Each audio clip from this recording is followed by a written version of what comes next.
सबको जय मसीह। परमेश्वर का धन्यवाद हो कि इस वीडियो के माध्यम से हम परमेश्वर के वचन की पुस्तक उत्पत्ति का पहला अध्याय जो सीखने जा रहे हैं,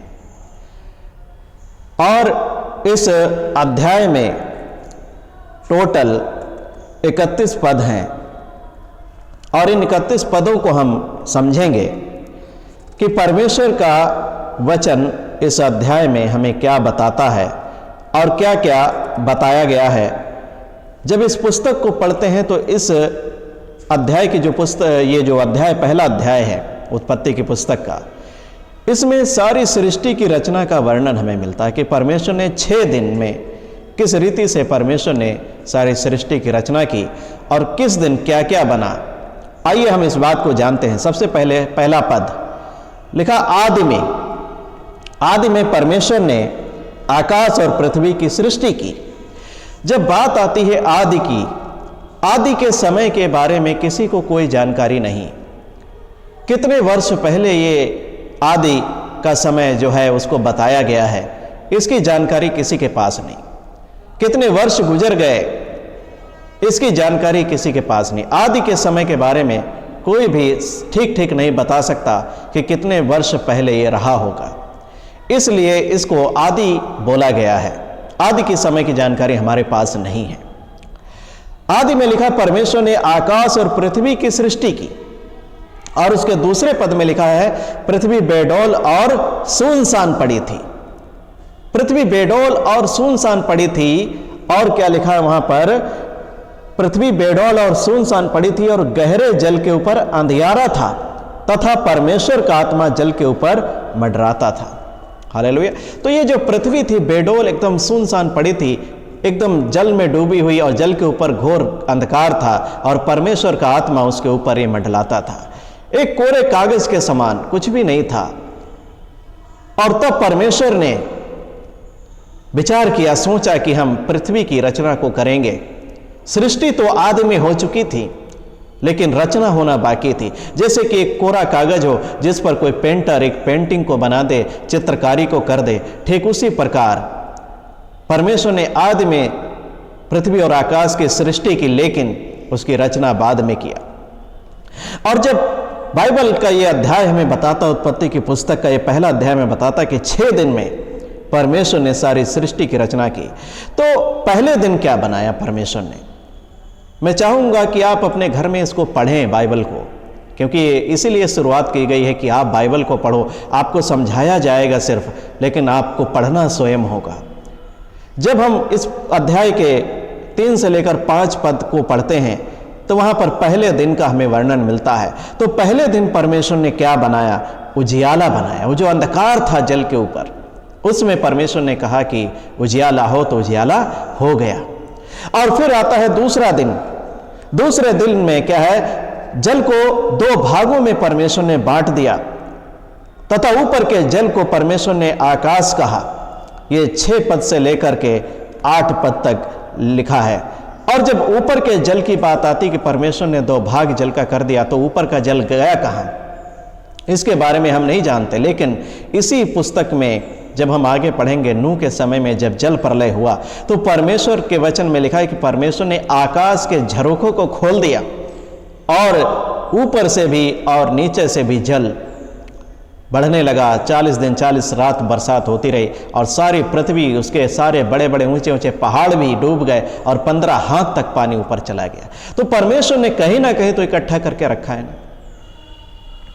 तो दूसरे दिन परमेश्वर ने जल के 2 भाग को कर दिया। ऊपर के जल का जो भाग किया था उसको परमेश्वर ने आकाश कहा। ये 6 से लेकर 8 पद में लिखा हुआ है। तीसरा दिन जल को जो इकट्ठा किया गया और सूखी भूमि दिखाई दी, तो सूखी भूमि को पृथ्वी कहा परमेश्वर ने, और इकट्ठे हुए जल को समुद्र कहा। पृथ्वी से हरी घास, बीज वाले छोटे छोटे पेड़ और फल वाले वृक्ष भी उगे, जिनके बीज अपनी अपनी जाति के अनुसार उन्हीं में थे। ये पद 9 अध्याय से 13 पद तक हमें मिलता है। चौथा दिन, इस चौथे दिन में परमेश्वर ने सूर्य, चंद्रमा तथा तारागणों को रचा और बनाया, और उन्हें ठहराया कि उनके अनुसार मौसम और समय की जो है जानकारी हमें मिल सके। ये पद 14 से 19 पद तक लिखा हुआ है। 5वां दिन, इस दिन नाना प्रकार के परमेश्वर ने जल जंतुओं को और पंछियों को बनाया। ये 20 पद से लेकर 23 पद तक लिखा हुआ है। और छठा दिन जब आता है तो इसमें लिखा हुआ है, इस दिन नाना प्रकार के वन पशु, घरेलू पशु, रेंगने वाले, पृथ्वी पर रेंगने वाले जीव जंतु और मनुष्य की सृष्टि की। हालेलुया। तो पहले दिन परमेश्वर ने क्या बनाया? उजियाला बनाया। दूसरे दिन जल को 2 भाग में बांट दिया और ऊपर के जल के भाग को आकाश कहा। तीसरे दिन जल को जो इकट्ठा किया गया उसको समुद्र कहा। सूखी भूमि जो दिखाई दी उसको पृथ्वी कहा। हरी घास पृथ्वी से परमेश्वर ने उगाई।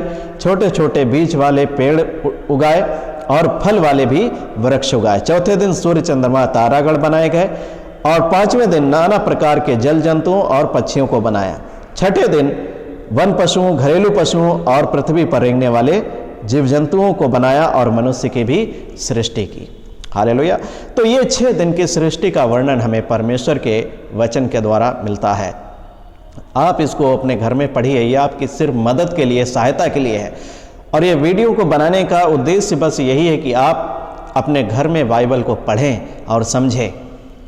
ये सिर्फ आपकी सहायता के लिए, ताकि आप परमेश्वर के वचनों में बढ़ सकें। यहाँ पर एक ध्यान देने योग्य मुख्य बात, बहुत ही मुख्य बात है इस अध्याय में हमें मिलती है। जब सृष्टि की रचना की हमें जानकारी मिलती है तो यहाँ पर एक बहुत ही मुख्य बात हमें मिलती है। यहाँ पर हम त्रिएक परमेश्वर को एक साथ कार्य करते हुए पाते हैं। परमेश्वर पिता जिसने कहा और जो उसके मुंह से वचन निकला, जो प्रभु यीशु मसीह है, जैसे यूहन्ना कहता है कि आदि में वचन था और वचन परमेश्वर के साथ था। सब चीज उसी के द्वारा रची और बनाई गई है। और पवित्र आत्मा जो जल के ऊपर मंडलाता था। तो हम त्रिएक परमेश्वर को सृष्टि के समय में एक साथ कार्य करते हुए पाते हैं इस अध्याय में। एक बात की ओर और भी मैं आपका ध्यान खींचना चाहूंगा। ये जो सृष्टि की रचना की गई है, ये बाइबल हमें बताती है कि परमेश्वर ने अपने वचन के द्वारा इसे बनाया और रचा। और त्रिएक परमेश्वर को हम यहां पर कार्य करते हुए इस अध्याय में पाते हैं। लेकिन दुनिया में एक बात हमें पढ़ाई जाती है कि सृष्टि की रचना कैसे हुई। वो बताते हैं कि एक बड़ा धमाका हुआ, बिग बैंग हुआ और सारी चीजें विकसित हो गईं। कहीं बैक्टीरिया से बताते हैं कि जीवन निकला, कहीं कुछ कहीं कुछ। और ये जो इसको बोलते हैं, इसका नाम दिया गया है विकासवाद। विकासवाद मतलब कि एक प्रजाति किसी दूसरी से विकसित, परिवर्तित होती है। जैसे कि ये सिखाया गया कि बंदर से इंसान बन गया, वो बंदर चलते चलते सीधा हो गया, उसकी पूंछ गिर गई, पता नहीं क्या क्या बताया जाता है। ये विकासवाद, ये डार्विन का जो सिद्धांत है, ये परमेश्वर के वचन के विपरीत एक 100% का झूठ है। विकासवाद, बाइबल हमें बताती है कि परमेश्वर ने मनुष्य को अपने स्वरूप और अपनी समानता में बनाया। बंदर से इंसान नहीं बना, परमेश्वर ने अपने स्वरूप और अपनी समानता में बनाया। परमेश्वर ने अपने वचन के द्वारा सारी सृष्टि की रचना की। लेकिन दुनिया में एक ये जो झूठ पढ़ाया जाता है विकासवाद, ये बिल्कुल ही झूठ है। परमेश्वर के वचन के विरोध में 100% झूठ है। और जब परमेश्वर ने शुरुआत में इंसान को जब बनाया तो मांसाहारी नहीं था, शाकाहारी था। हालेलुया। तो परमेश्वर के इस पुस्तक जो उत्पत्ति की पुस्तक है, इस पहले अध्याय से हमें यही जानकारी मिलती है कि परमेश्वर ने आदि में आकाश और पृथ्वी की सृष्टि की। पृथ्वी बेडौल और सुनसान पड़ी थी, परमेश्वर ने उसको रचा बनाया। 6 दिन में सारी सृष्टि की रचना की गई। और त्रिएक परमेश्वर को हम यहाँ पर कार्य करते हुए पाते हैं। और इसके विरोध में ये जो विकासवाद की जो थ्योरी है, ये बिल्कुल झूठ है। परमेश्वर के वचन के विरोध में 100% झूठ है। ये परमेश्वर का वचन सत्य और उसे कोई बदल नहीं सकता। हालेलुया। परमेश्वर आप सभी को आशीष दे इस पहले अध्याय को सीखने के द्वारा।